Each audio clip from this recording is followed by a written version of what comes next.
Buen día, yo les voy a hablar sobre las emisiones del CO2 del sector turístico relacionadas con el transporte.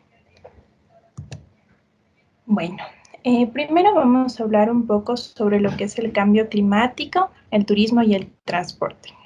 En 2015, la comunidad internacional adoptó el Acuerdo de París con el objetivo de limitar aumento de la temperatura global en este siglo debajo de los 2 grados centígrados, en comparación con los niveles preindustriales y dados los graves riesgos, esforzarse por alcanzar el 1,5 en grados centígrados. El Acuerdo de París marca un giro histórico para la acción climática global conectado a la necesidad urgente de desvincular el crecimiento económico de uso de recursos y emisiones para contrarrestar los impactos del cambio climático. La acción climática está incluida en la Agenda 2030 para el Desarrollo Sostenible como una ODS, que proporciona una hoja de ruta para reducir las emisiones y fomentar la resiliencia climática. Los viajes aéreos asequibles tienen mayor conectividad, nuevos avances tecnológicos, nuevos modelos comerciales y una mayor facilitación de visas en todo el mundo han fomentado el crecimiento continuo de turismo interno en las últimas décadas. Las llegadas de turistas internacionales aumentaron de 770 millones en 2005 a 1.200 millones en 2016 y se prevé que alcancen los 1.800 millones en 2030. Las llegadas de turistas nacionales se duplicaron de 4.000 millones en 2005 a 8.000 millones en 2016 y se prevé que alcance los 15,6 millones en 2030. Hoy en día el turismo es uno de los sectores económicos más importantes que impulsa el crecimiento y el desarrollo. Eso representa el 10% del PIB mundial y el 10% del empleo mundial y se prevé que continúe creciendo continuamente. Si bien esta evolución ofrece grandes oportunidades, también conlleva grandes responsabilidades, especialmente en lo que respecta a los impactos ambientales y el cambio climático. Además de sus impactos, el turismo también es muy vulnerable al cambio climático. Las amenazas para el sector son diversos, incluidos los impactos directos e indirectos, como los fenómenos meteorológicos más extremos, que aumentan costos de seguros y problemas de seguridad, escasez de agua, pérdida de biodiversidad y daños a los atractivos y atracciones en destinos, entre otros. Como los recursos naturales y culturales son la base para la competitividad del sector turístico, la continua degradación y alteración provocadas por el clima al patrimonio cultural y natural se espera que afecten negativamente al sector turístico, reduciendo el atractivo de los destinos y la disminución de las oportunidades económicas para las comunidades locales. Los destinos como los pequeños estados insulares en desarrollo se encuentran entre los más vulnerables. Una primera evaluación global de las emisiones del turismo global se encargó en el marco de la segunda Conferencia Internacional sobre Cambio Climático que tuvo lugar en Suiza en 2007. En esta reunión resultó la adopción de la Declaración de Davos sobre Cambio Climático y Turismo, respondiendo a los desafíos globales, reconociendo la urgencia de que el sector turístico responda al cambio climático. Ahora, sobre las emisiones de CO2 del sector turístico relacionadas con el transporte. El sector turístico contribuyó aproximadamente el 5% de todas las emisiones de CO2 provocadas por el hombre en 2005, y el transporte representa el mayor componente, es decir, el 75% de las emisiones totales.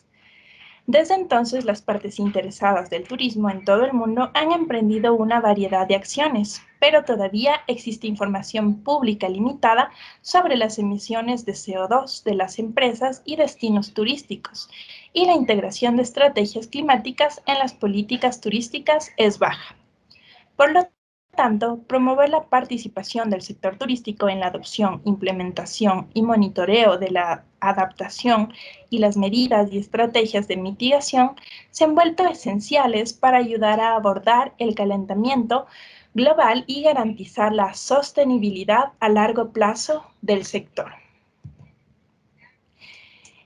Con el objetivo de acelerar el progreso hacia el desarrollo del turismo bajo en carbono y la contribución del sector a los objetivos climáticos internacionales, la OMT y la ITF unieron esfuerzos para avanzar con la evidencia limitada disponible con respecto a las emisiones de CO2 del turismo, generando una estimación actualizada de las emisiones de CO2 relacionadas con el transporte del sector turístico, dado que el transporte es el principal subsector que contribuye a las emisiones de CO2 del turismo. También mejorar la comprensión del papel de los diferentes modos de transporte para el turismo y sus implicaciones de CO2, especialmente modelando contra un escenario de ambición actual que refleja las políticas de mitigación existentes y los compromisos de mitigación anunciados en el sector del transporte. También sentar las bases para ampliar la acción climática y la ambición en el sector turístico a través de un proceso consultivo con los Estados miembros de la OMT y el sector privado en 2020, que desarrollará recomendaciones políticas viables para transformar el desarrollo del turismo y operaciones. Los viajes aéreos contribuyen al cambio climático a través de las emisiones de CO2, óxidos de nitrógeno, dióxido de azufre, aerosoles y sus precursores, además del vapor de agua. Como el turismo siempre implica el movimiento de personas a destinos para diferentes propósitos, el sector del turismo está intrínsecamente conectado al transporte, en particular con los servicios de transporte de pasajeros. La conexión entre transporte y turismo es especialmente fuerte en lo que respecta al transporte no urbano, pues el turismo siempre implica un movimiento fuera del entorno habitual de los viajeros. El turismo intrarregional se refiere a los movimientos turísticos de un país a otro dentro de la misma región, y el turismo interregional, que se refiere a los movimientos turísticos de un país a otro en otra región. En general, el modelo de turismo internacional utiliza indicadores socioeconómicos como la población e ingresos para predecir la demanda. La distancia entre países es otra variable que afecta la demanda turística. El enfoque de datos y modelización utilizado para el modelo de turismo nacional se basa en dos fuentes de datos principales, la OMT y la OCDE, que combinadas proporcionaron series de datos que cubren el número anual de llegadas nacionales y se calculó de acuerdo con dos factores principales: los ingresos medios y el número de destinos dentro de un país. La población se utiliza como proxy para destinos o atracciones disponibles en ese país, ya que las actividades en general están relacionadas con la presencia de personas. Conocer el número de viajes que realiza cada medio de transporte y la distancia media de cada viaje es posible estimar las emisiones de CO2 actuales y futuras, tanto para vuelos internacionales como domésticos. Con ese fin, los coeficientes de intensidad de carbono por modo de transporte y pares de región son usados. Estos coeficientes se obtienen del modelo no urbano de la ITF. Incluyen insumos y el modelo de movilidad de la Agencia Internacional de Energía para modos de superficie, y desde él se calcula el carbono de la Organización de Aviación Civil Internacional. Para la aviación, todas las estimaciones de CO2 desarrollados se desglosan por regiones y subregiones siempre que sea posible. Por ejemplo, las políticas de cielos abiertos siguen las tendencias actuales, mientras que la proporción de asientos ofrecidos por las aerolíneas de bajo costo se mantiene estable. La demanda global de aviación crece en consonancia con el PIB y las proyecciones de la población. La eficiencia del combustible de las aeronaves mejora y es relativa, el costo de los viajes aéreos disminuye con el tiempo siguiendo las tendencias actuales y los costos de combustible. Las fuentes de energía alternativas siguen siendo demasiado caras para competir solo con los combustibles fósiles y la aviación eléctrica aparece hacia mediados del siglo. Existen estándares de eficiencia de combustible para automóviles, autobuses y trenes. Solo alta velocidad actualmente planificada. Se construyen líneas de ferrocarril.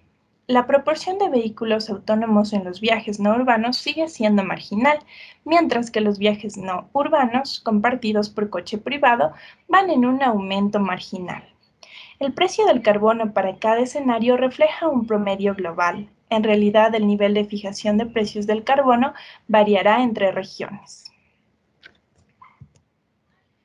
Vamos a hablar sobre el reparto de tipos de transporte para el turismo internacional. El modelo de transporte de pasajeros no urbano proporciona cuotas de modo de transporte para turismo para el 2016 y proyecta su evolución hasta el 2030.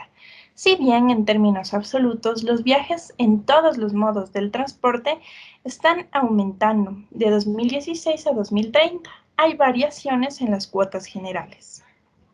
En 2030 se espera que la aviación continúe desempeñando un papel clave en el turismo internacional, dadas las grandes distancias involucradas. Se espera que la proporción de viajes en tren se duplique para el turismo internacional en comparación con el 2016.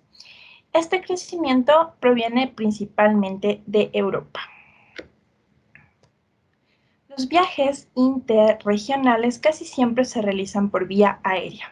En 2016, el 96,3% de todas las llegadas interregionales fueron por aire. En 2030 se espera que el 96,5% de las llegadas interregionales sean por vía aérea. También se espera que aumente la proporción de viajes interregionales por vía aérea en todas las regiones, excepto en el Medio Oriente. Los datos también confirman la gran dependencia del norte de Europa del transporte aéreo.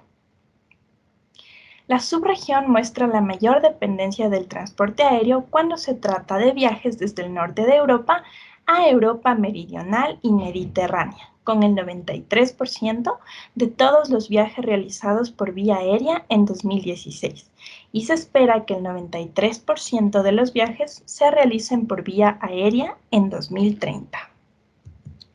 Muchas gracias por su atención.